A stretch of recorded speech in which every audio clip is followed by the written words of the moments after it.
Hello guys, good evening po sa ating lahat. So ngayon po ay magluluto tayo ng igado for dinner. So ito po yung ating atay at ang ating baboy.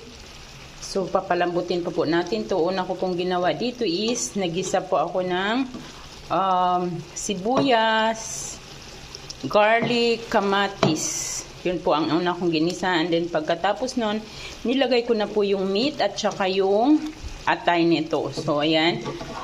Ayan, papalambutin muna natin to kasi medyo matigas pa yung ating baboy. Pagka medyo malambot na siya, ilalagay na natin ang ating patatas. Guys, so, lalagay na natin ang ating patatas. Kukuhanin ko lang yung ating patatas para mailagay na natin ang ating patatas dito.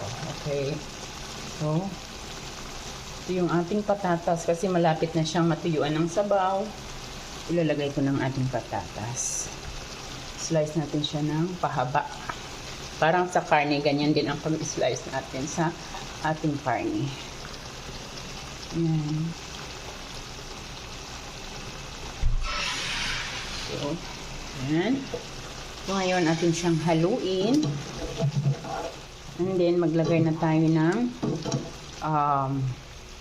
paminta. Ayan.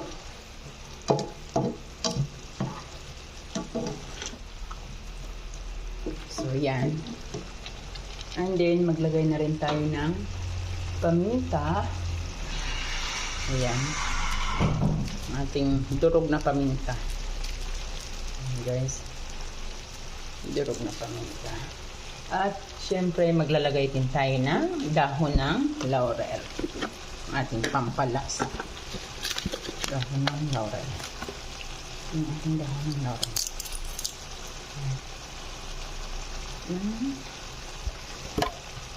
Ayun, atin siyang haluin. And then, hayaan natin siya.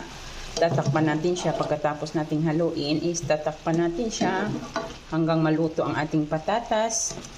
At pag naluto ng ating patatas, ay maaari na natin siyang timplahan. Ano ba ang pangtimpla natin dito? Walang iba kundi oyster sauce, konting tuyo at ang ating pangpalasa. Ayan guys, so tatakpan po muna natin ito and wait tayo for 5 minutes. So ngayon, nilagay ko na po yung ating oyster sauce at ang ating sili. Ayan, nilagyan ko ng sili. Ito yung sili. Durugin lang natin ng konti ang ating sili para mas lumasa. Ayan, sili natin. Ayan. So ayan, diba? Oh, yan yung nagsasarsa na siya. So, nilagyan ko siya ng oyster sauce. Dalawa yung sachet ng oyster sauce. Nilagyan ko siya ng 2 sachet. Ayan.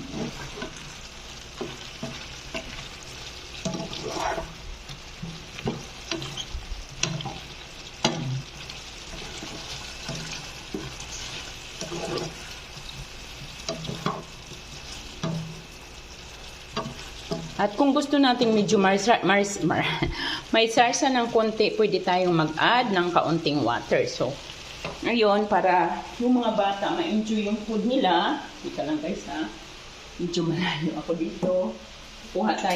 Maglalagay tayo ng kaunting water. Para lang magkaroon siya ng sarsa. Konti lang. Yan, konti lang. Yan. And then, maglagay tayo ng magic syrup. Yung ating, hindi natin yan, hindi natin sila, ito yung ating magic syrup. Kuha lang ako. Sorry guys. Ako lang kasi din naghahawak ng camera ko, kaya medyo mahirap. Ayan. Baba ka lang ito. Maglalagay tayo ng kaunting magic syrup. Yan. And then, haluin na natin ito. Yan, tingnan nyo yung sarsa natin.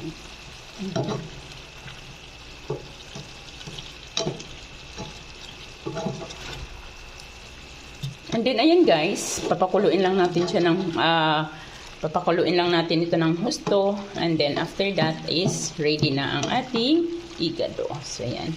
Ngayon, ang gagawin natin, luto na ba ito? Yan, luto naman na yung ating patatas. Titikman natin siya. Tikman natin. kung ano na ba ang lasa. Sarap. Yummy. Yummy guys. Medyo maanghang-anghang siya. Gawa ng